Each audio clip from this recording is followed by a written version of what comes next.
नमस्कार। आप सभी का स्वागत है किस्से कहानियों में टेल्स फ्रॉम हार्ट। आज की कहानी मुंशी प्रेमचंद की कहानी है जिसका शीर्षक है कौशल। चलिए शुरू करते हैं। पंडित बलराम शास्त्री की धर्मपत्नी माया को बहुत दिनों से एक हार की लालसा थी। वह सैकड़ों ही बार पंडित जी से उसके लिए आग्रह कर चुकी थी, किंतु पंडित जी हीला हवाला करते रहते थे। यह तो साफ साफ ने कहते ही थे कि मेरे पास रुपए नहीं हैं।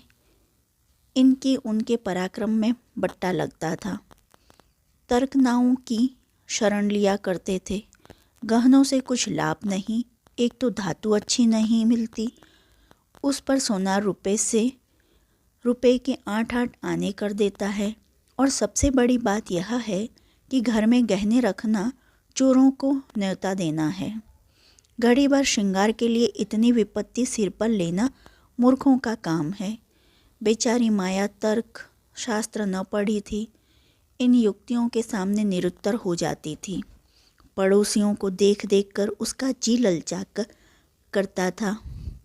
पर दुख किससे कहे। यदि पंडित जी ज़्यादा मेहनत करने के योग्य होते तो यह मुश्किल आसान हो जाती, पर वे आलसी जीव थे। अधिकांश समय भोजन और विश्राम में व्यतीत करते थे। पत्नी जी की कटुक्तियों को सुननी मंजूर थी, लेकिन निद्रा की मात्रा में कमी न कर सकते थे। एक दिन पंडित जी पाठशाला से आए तो देखा कि माया के गले में सोने का हार विराज रहा है। हार की चमक से उसकी मुख ज्योति चमक उठी थी। उन्होंने उसे कभी इतनी सुंदर न समझा था। पूछा, यह हार किसका है? माया बोली, पड़ोस में जो बाबूजी रहते हैं उन्हीं की स्त्री का है। आज उनसे मिलने गई थी। यह हार देखा, बहुत पसंद आया तो मैं दिखाने के लिए पहन कर चली आई। बस ऐसा ही एक हार मुझे बनवा दो।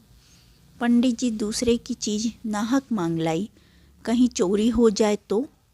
हार तो बनवाना ही पड़े, ऊपर से बदनामी भी हो।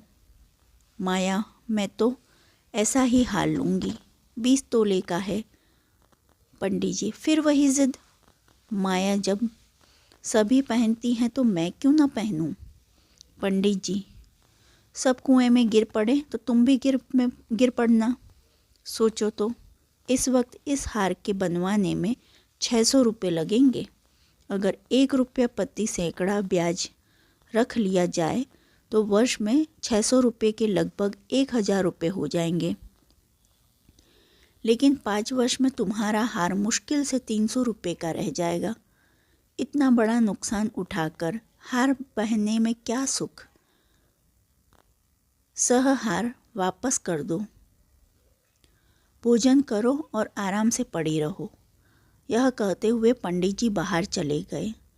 रात को एकाएक माया ने शोर मचाकर कहा, चोर चोर, हाय घर में चोर, मुझे घसीट लिए जाते हैं।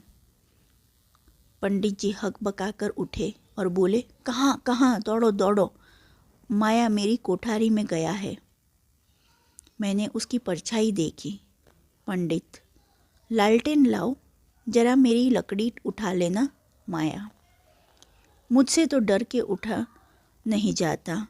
कोई आदमी बाहर से बोले, कहाँ है पंडित जी, कोई सेंध पड़ी है क्या? माया, नहीं नहीं, खपरेल पर से उतरे हैं। मेरी नींद खुली तो कोई मेरे ऊपर झुका हुआ था।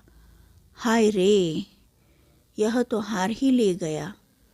पहने पहने सो गई थी, मुँह ने गले से निकाल लिया। हाय भगवान। पंडित, तुमने हार उतार क्यों न दिया था? माया, मैं क्या जानती थी कि आज ही यह मुसीबत सिर पड़ने वाली है। हाय भगवान।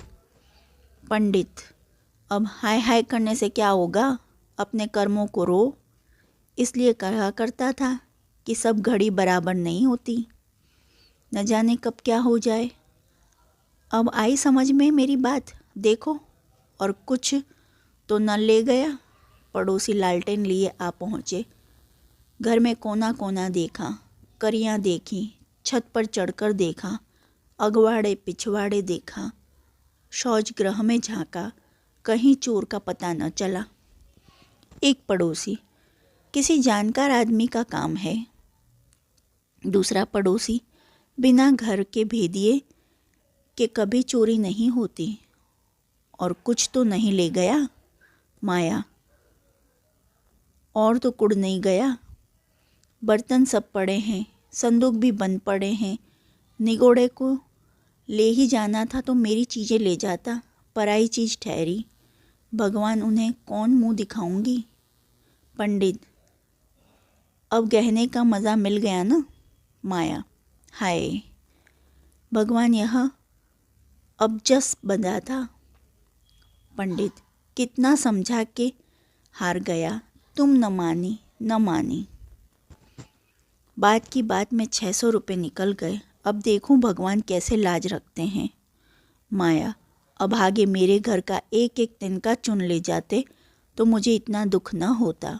अभी बेचारी ने नया ही बनवाया था। पंडित, खूब मालामाल मालूम है। 20 तोले का था। माया, 20 ही तोले को तो कहती थी। पंडित, बधिया बैठ गई और क्या। माया, कह दूंगी घर में चोरी हो गई, क्या लेगी? अब उनके लिए कोई चोरी थोड़े ही करने जाएगा। पंडित, तुम्हारे घर से चीज़ गई है, तुम्हें देनी पड़ेगी। उन्हें इससे क्या प्रयोजन कि चोर ले गए या तुमने उठा कर रख लिया। पतिएगी ही नहीं। माया, तो इतने रुपए कहाँ से आएंगे? पंडित, कहीं ना कहीं से तो आएंगे ही, नहीं तो लाज कैसे रहेगी? मगर कि तुमने बड़ी भूल। माया, भगवान से मांगने की चीज़ भी न देखी गई। मुझे काल ने घेरा था, नहीं तो इस घड़ी भर गले में डाल लेने से ऐसा कौन सा बड़ा सुख मिल गया। मैं हूँ ही अभागिनी। पंडित, अब पछताने और अपने को कोसने से क्या फ़ायदा? चुप होके बैठो। पड़ोसिन से कह देना, घबराओ नहीं। तुम्हारी चीज़ जब तक लौटा ना देंगे तब तक हमें चैन ना आएगा। पंडित बालकराम को अब नित्य ही चिंता रहने लगी कि किसी तरह हार बने। यूँ अगर टाट उलट देते तो कोई बात न थी, पड़ोसिन को संतोष ही करना पड़ता। ब्राह्मण से डांट कौन लेता? किंतु पंडित जी ब्राह्मणत्व के गौरव को इतने सस्ते दामों में न बेचना चाहते थे। आलस्य छोड़कर धनोपार्जन में दत्चित हो गए। 6 महीने तक उन्होंने दिन को दिन और रात को रात नहीं जाना। दोपहर को सोना छोड़ दिया, रात को भी बहुत देर तक जागते। पहले केवल एक पाठशाला में पढ़ाया करते थे।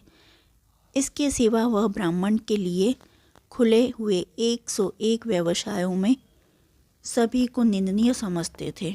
अब पाठशाला से आकर संध्या एक जगह भगवत की कथा कहने जाते, वहाँ से लौटकर 11-12 बजे तक रात तक जन्म कुंडलियाँ, वर्षफल आदि बनाया करते। प्रातःकाल मंदिर में दुर्गा जी का पाठ करते। माया पंडित जी का अध्यवसाय देखकर कभी कभी पछताती कि कहाँ से मैंने यह विपत्ति सिर पर ली। कहीं बीमार न पड़ जाएं, नहीं तो लेने के देने पड़ जाएंगे। उनका शरीर क्षीण होते देखकर उसे अब यह चिंता व्यथित करने जगी। यहाँ तक कि 5 महीने गुजर गए।